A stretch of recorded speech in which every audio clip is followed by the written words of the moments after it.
Shalom, everyone. Welcome to Wednesday night again. Um, I've been spending a lot of time away from the Bible in some sense of the word. So I really want to tell you tonight we're going to talk about Torah, science, and the end of days. That's the focus. This is not a one-shot deal. It's going to take me a while to get through it. Just like I should have begun way back after finishing Daniel with a talking to you about the end in mind. So I'm going to go back and I'm going to review a little bit and then point you towards where we're headed in this whole story. Several weeks ago, I finished Daniel. And one of the things that happened in Daniel was that I said October 6th, October 7th, that day would begin the process of the end of the 70 weeks that are promised in the book of Daniel. After we finished that, we were going to continue on, and I went back into Daniel and I went to chapter 4 and I began to look at and brought you into a discussion I had with myself regarding a Daniel chapter 4, the idea of the watcher angels that we talked about. Now, again, if you go to your art scroll or whatever, you're not going to find the text that says watcher angels. The reason is it just simply is going to give you angels, or it's going to talk to you about messenger angels, but it's not really going to talk to you about the idea of the watcher angels. Watcher really comes from the word er, which is ein resh. And so that's the beginning of it. And it's really talking at that point of time about the idea of, excuse me, my nose is itching at this point. It's really talking about, thank you, somebody let Melky in. Really, we're talking about the fact that of what's called in the Greek, it's called a giori, a giori. And a giori is a Greek word which talks about watchers. And it's found in the Apocrypha. Now, when I really got into studying the watchers, I had to go to my other books. I went to the book of Enoch. First Enoch began the process because it deals a lot with Noah. The second book I went to was the book of Jubilees. Again, dealing with a great deal with the watchers and the angels that came down and cohabited with the women on the earth. So constantly I was looking back. Now, Er also talks about being wakeful. So these are wakeful angels, in other words. Some would call them sentinels. That's another word that's used in its place. And finally, the third word is guardian angels. All of those words speak to this group of angels called watcher angels. Now, in some cases, the watcher angels are good angels. In other cases, they deal with the evil. In the case of Genesis chapter 6, verses 1 to 4, we're talking about evil angels, angels who came down and inhabited or cohabited with the daughters of men. That was what was going on at that point in time. So we look at two different groups of angels. Now, these are extra biblical texts that you find much of what you need to understand in this whole thing. But the watcher angels also then begin to stimulate other conversations. One of the conversations I had with myself, I said, how could the watcher angels, how can the Nephilim, I should say, the Nephilim, not the watcher angels were supposedly banned and banished to the underground world. But the Nephilim appeared to be on both sides of the flood. But the flood was supposed to kill everything. But obviously it didn't kill them all, because we know that according to the extra books, the book of Jubilees, you find that the character Og inhabited the world prior to the flood and following the flood. In fact, there's the story that he hung on to the side of the ark all the way across during that 1 year trip and was fed through the side of the ship. So that was one of the things that we were beginning to deal with. But there was more to it than that, because as we went further in and we began to look at some of the information, I began to notice there was something else. Sihon was supposed to be the brother of Og. Well, if Sihon's the brother of Og, then that meant two people crossed. In the book of Numbers, in that 13th chapter, the chapter that deals with the spies, it indicates that the Jews, the 12 spies, went into the land. They thought that they were dealing with the Nephilim, that these giants were actually those that had been on the other side. It's the only place in the rest of the Bible where these two characters would have been. So we have this problem. We got characters going on that seemingly shouldn't, which led me to another topic. And that topic began to cover the idea of giants coming from other places, other worlds. I got to the point of talking to you about aliens. I pointed out in Aliens, one of the greatest fascinating sights to me was the pyramids at Giza. There were three of them. The tallest one is in the middle, but there were three pyramids. And those pyramids were different than all the rest of the pyramids. The blocks were much bigger. They were coated with something because they managed to survive the strong winds and all of the other things that were going on to weather them. And there was even more going on, because as you looked at the pyramid in the middle, you walked down into the pyramid once they found the way in and down, and you entered into the king's chamber. Now, when you were in the king's chamber, there was a vault, but it wasn't filled with a crypt. There was just the vault there, or the holder, if you will. The walls were painted. There was script on the walls, hieroglyphic script. And as you were going through, there was a hole or a shaft that led from the king's chamber on the south side all the way out. And at times during the year, Orion, the hunter, was in line. Now, I began to look at that, and I had to have some serious talk with myself, because I knew Orion was in other texts in the Bible.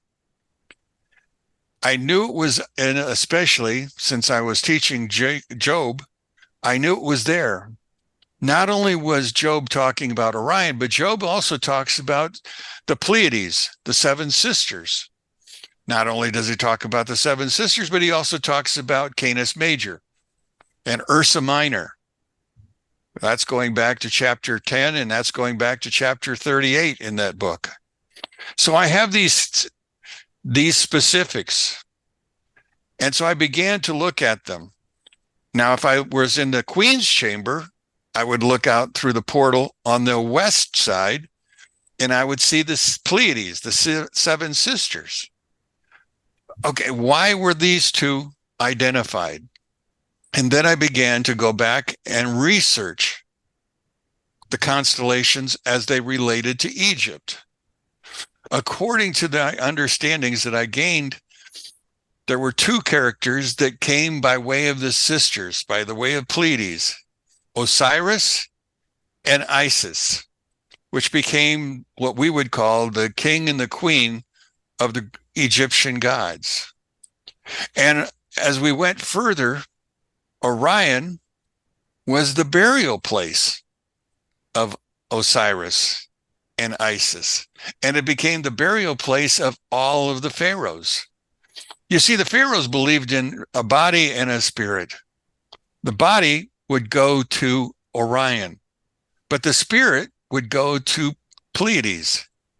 They also had an understanding of reincarnation or regeneration. So I began to see that there was something going on in all of the texts. We also note that there's pyramids not only in Egypt, but there are pyramids all across the globe.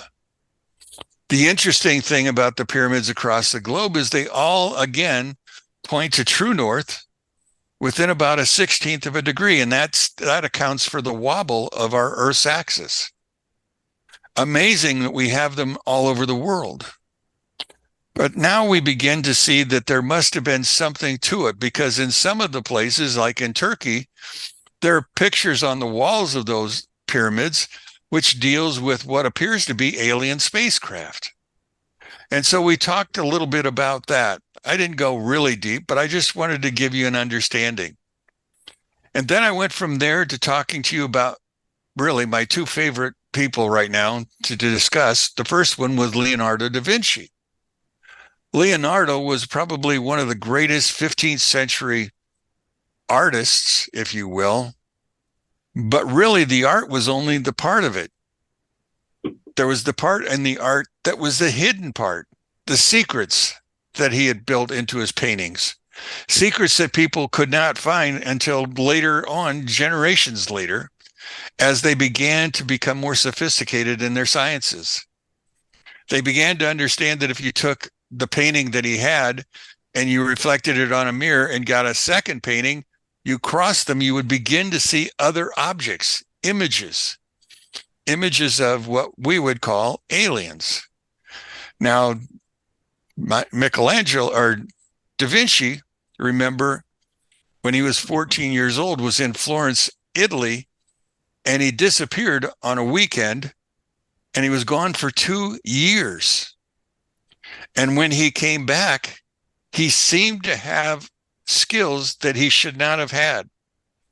He began to make ideas such as war machines, such as understanding the human body, where he began to deal with cadavers and he began to illustrate the parts of the human body, something the Catholic Church prohibited. There was a war, in some sense, between Leonardo and the Catholic Church. Now, the war that was going on was a silent war. Much of what Leonardo was doing, he would keep in notebooks, and he wouldn't allow them to be seen by the so-called religious of his day. But later on, when the books finally came loose, remember, Bill Gates bought one of them, in which it had multiple pictures of tanks, helicopters, one-man flying machines, all kinds of things that were not even possible back in those days, but were the beginning thoughts of that kind of a thing. So we had Leonardo. Centuries later, we now have a character called Nikola Tesla. Nikola Tesla lived a life much like the life of Da Vinci. Both started out in small communities. Both found themselves, well, in the case of Leonardo, he found himself an orphan and was, well, not so much an orphan. His father and mother never married, so therefore he became known as a bastard, was not allowed to go to school. So he spent his years growing up studying nature, quantifying what was going on. At the same time, Nikola Tesla, again, he spent his time in nature. Again, he spent his time looking around, but he was most fascinated with storms, and especially with lightning. And so in his time, he began to grasp onto that, as Da Vinci was grasping onto what he was learning. Both men became quite famous for their drawings and their plans that they had created. Da Vinci had made his plans almost impossible to read because he wrote backwards and upside down. People could not figure out how to read it until one day, by accident, one book was laying by a mirror, and you looked into the mirror and you could see the page right side up. And so that was one way that they began to understand what he was doing. Tesla's work was such a great work that he finally was starting to do things with it at his plant in New York. And lo and behold, the fire burned down the building and all of his records and all of his notes. He believed that he had been, well, they wanted to keep him from going any farther in what he was learning. And so from that point on, Tesla never publicly gave an understanding of all the things he was doing, only when he had completed a project. Now, remember, Tesla is one who comes up with what we would call one of the greatest discoveries, and that's the alternating current. He also created the understandings of short waves. He understood the idea of radar. He understood the idea of internet. He understood the idea. You can see that he was a genius, but he was not always seen as a genius. Because you see, one day while he was working on his projects, he heard the tapping, not the tapping on the outside of his building, but on the machine that he was sitting in front of. You see, it was beating out beats of 3 beats, 6 beats, 3 beats, 6 beats. Eventually, what's going to happen is he begins to find himself with a relationship where he, in the end, will admit to the fact that he had been talking with aliens.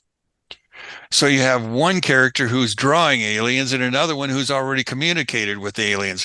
And so that's where we begin to find things that are going on. But that doesn't lead you to where we're going now. Now we're going to talk about Torah and science. I want to talk about the relationships between the two. If you were normally looking at it, you would obviously say it's like two ships passing in the wind. Because you see, there are times when they seem to come very close to one another, and we almost can find agreement between the two, and then all of a sudden, there's no agreement. They sail on in their opposite directions. You know, science, for what it's worth, is the idea of taking things apart to see how they work. Religion, on the other hand, is taking things and putting them together to see what they mean. So there's differences between religion or Torah and science. And that becomes a great problem. Neil deGrasse Tyson, who is a great astrophysicist, and I love to watch some of his videos because he deals with the what's going on now in space. But one thing he is he's a very strong atheist. In fact, if you would ask him, he would tell you that 60% of the scientists in this world are atheists. There are 40% who believe in God, but when you ask them that and science is put into the story, no, they're more atheists than they are science, or more atheists than they are than studying Torah. We have lots of things going on in our stories, but I want to talk to you tonight and get you prepared for what's going on. Here's something I want you to understand. I'm going to give you 2 more characters that we haven't talked about yet. One's called Victor Weisskopf, and the other one's called Gershom Scholem. Now, Victor Weisskopf just recently passed away, but Victor was heads and tails. He was a MIT professor. In fact, he was in charge of the physics department at MIT for the longest period of time. He was a tremendous in the understanding in the 1930s and 1940s. He worked on quantum mechanics. Now, that wasn't his field per se. It was in the area of his field. It was he dealt with quantum electrodynamics, how to use what we were understanding. Now, he worked with Einstein. It doesn't say that he worked with Tesla, but there's some things that seem to overlap between he and Einstein and Weisskopf. And in the process of going through this, we begin to understand that he is a very bright man. Well, one day he happens to be in a conference where Gershom Scholem is. Gershom is a true Hebrew Orthodox mystic. He lives in the world of Kabbalah. In fact, he was the most renowned expert in that, taught at Hebrew University. But there was a day when the two of them were at a meeting together, and Gershom asked Victor, he says, what's the biggest problem that you have that you're looking for an answer for in science? And he says, well, that's easy.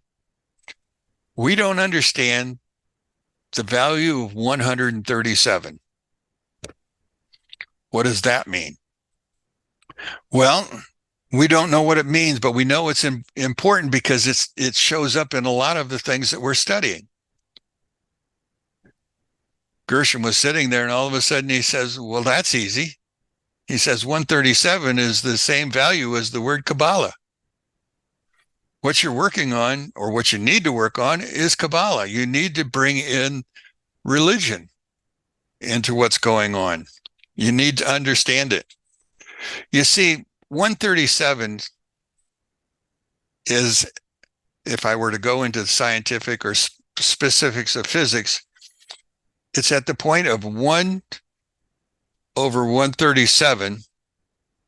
That is the time, or the ratio of the speed at which light turns into matter. Understanding how light becomes matter is significant, because you see, that's how Genesis begins. He's looking at a picture in time, and that's what we're going to look at for a little bit. I would like you, if you got your Bible, I want you to turn to the book of Genesis, and I want you to look at that first chapter in Genesis. Now, right now, Torah and science are at odds, but there will come a time when they become one. When that time comes, we will be in the Edenic state. So let me go back and let's begin. Bereshit bara Elohim. In the beginning, God. In the beginning, what? God created, or in the beginning created God? The heavens and the earth. That's the first verse. So in the beginning, God creates the heavens and the earth. But he goes on to say, when the earth was astonishingly empty and darkness was upon the face of the deep, and the divine presence hovered over the surface of the, where did the waters come from? It doesn't mention that we created waters. It just created earth. Rachia, firma. Doesn't mention. To the rabbi's understanding, chronology is not important in the first 5 books. Chronology is not part of the understanding. The understanding is looking deeper into the text to, again, take things and put them together. In other words, I have a puzzle. Now, as I'm beginning to put the puzzle together, I know that I'm going to put all of the outside edges of the puzzle together, and then I'm going to begin to work on the middle. Well, what happens if I begin to work on the middle, and I get the right side of the puzzle together, and all of a sudden, this picture of a pasture all of a sudden meets up with the person's face.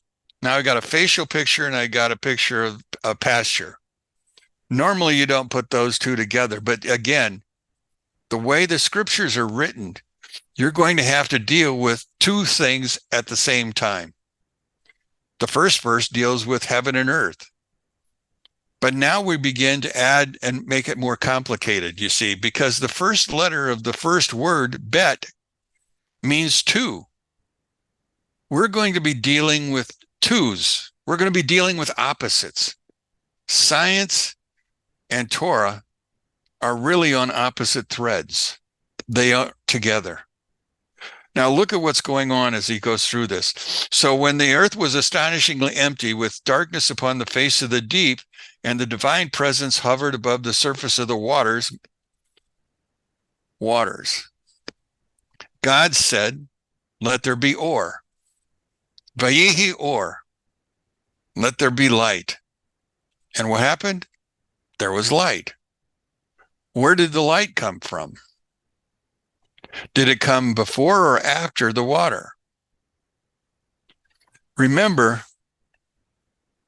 matter and energy are the same. One is going faster than the other. We go from 1 to 2. Look at our story. God saw that the light was good, and he separated between the light and the darkness. Separated light and darkness. again, go back to science. What's it tell us? Science says we take things apart. The Bible says we put things together. Bet, two. But that's not the interesting part. He goes on from there saying in verse 5, God called the light day and he called the darkness night.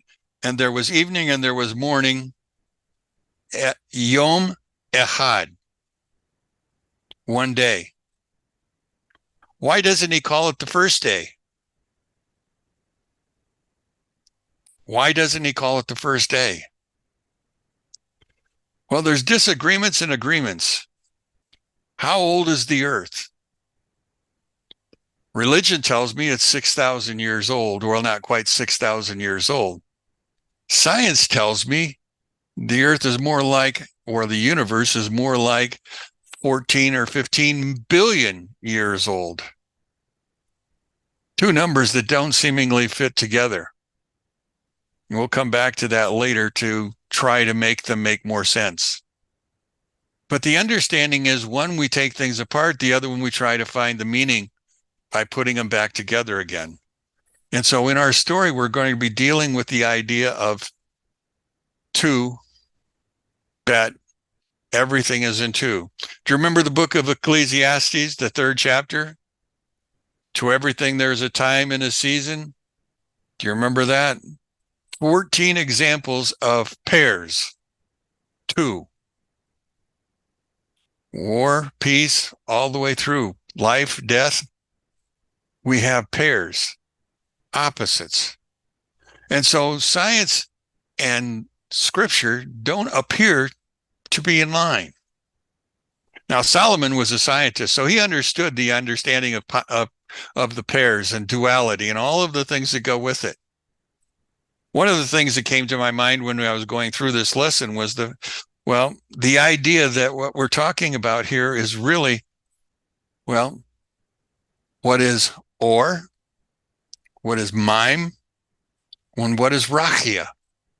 Or is light, mime is water, and rachia is firmament. In the Torah, we learn through the book of Proverbs and through the Talmud that the word for water can also mean wisdom. So in the beginning, there was wisdom.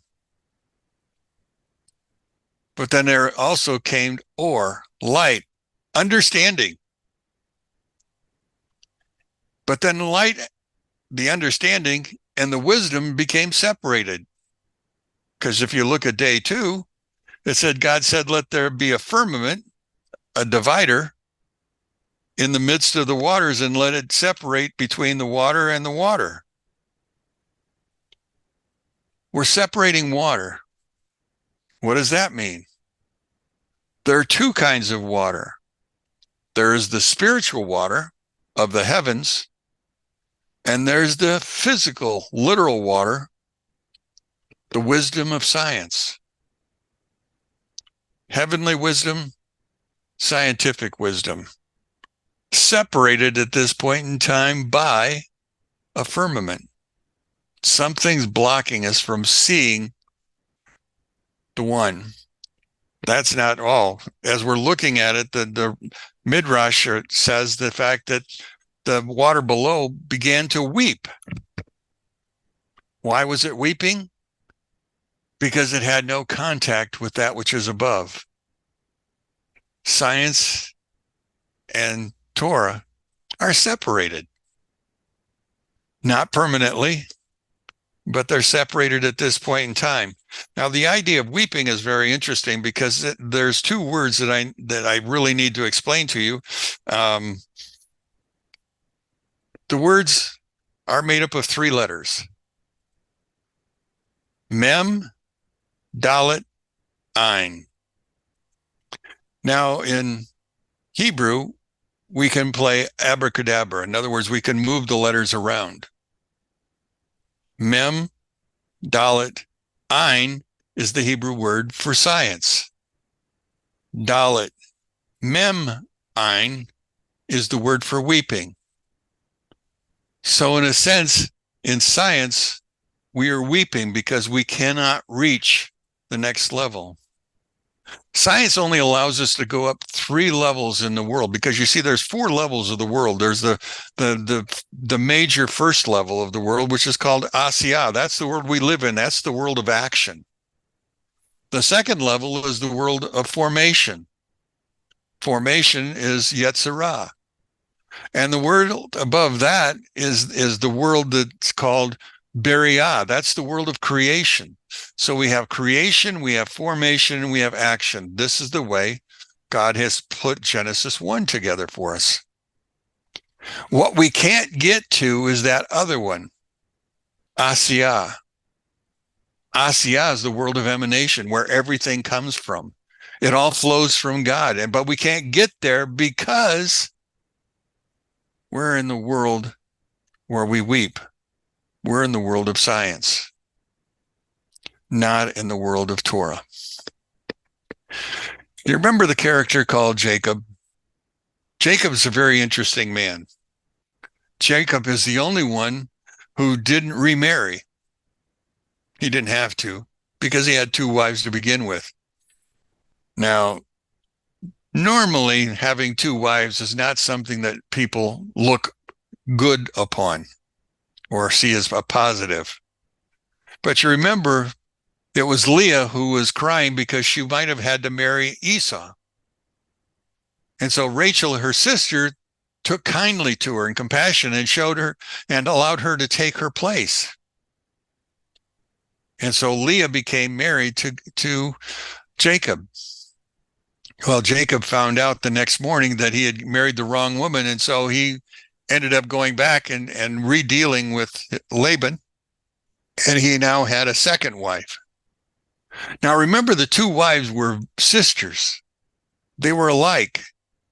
They were sympathetic for one another. But Jacob really didn't want to marry Leah. His heart was with Rachel.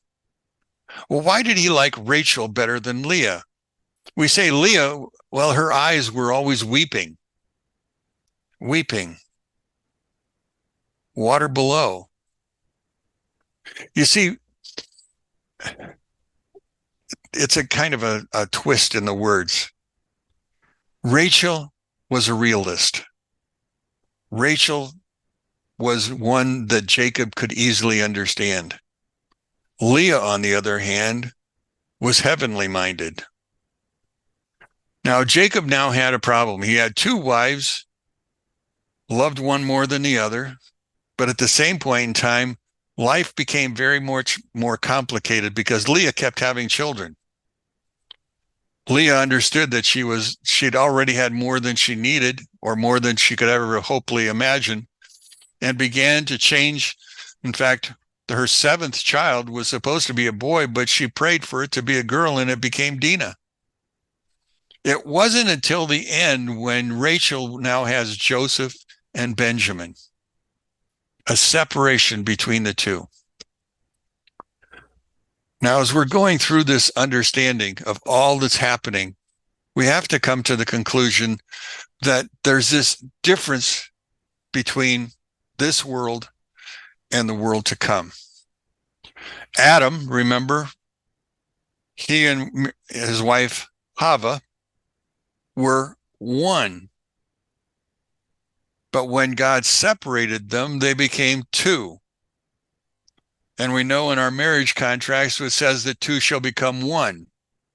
Ahad, 1 in number, not 2 in number. We should become like one another. As we go through this understanding, remember that Adam and Eve together, Hava, found themselves in a difficult situation. They weren't born here on the earth. They were created by God. And they were in Eden. And Eden wasn't here because we know that when they were thrown from the garden, they came down. They moved from the level of formation to the level of Asiya, to the level of action, and spent the rest of their life here. But Adam, remember, he was determined he was going to go back to where he came from. And so he sat in the river that flowed out of Eden, trying to figure out how to get back there, but the cherubim wouldn't allow it. as we begin to look at the text, we begin to see water becomes a significant factor in lots of ways, including wisdom, including understandings of lots of different things. As we're going through the book of Genesis in chapter 6, we spent our time talking about the flood. Very little, but we did talk about it. But I brought to you an idea from the Zohar. And the Zohar speaks of a situation which is rather interesting. The idea was that in the 600th year of the 6th millennium, we would begin a process. This process was going to be known as the beginning of the end of days. It wasn't called that in those original ideas. It was beginning the footsteps of the Messiah.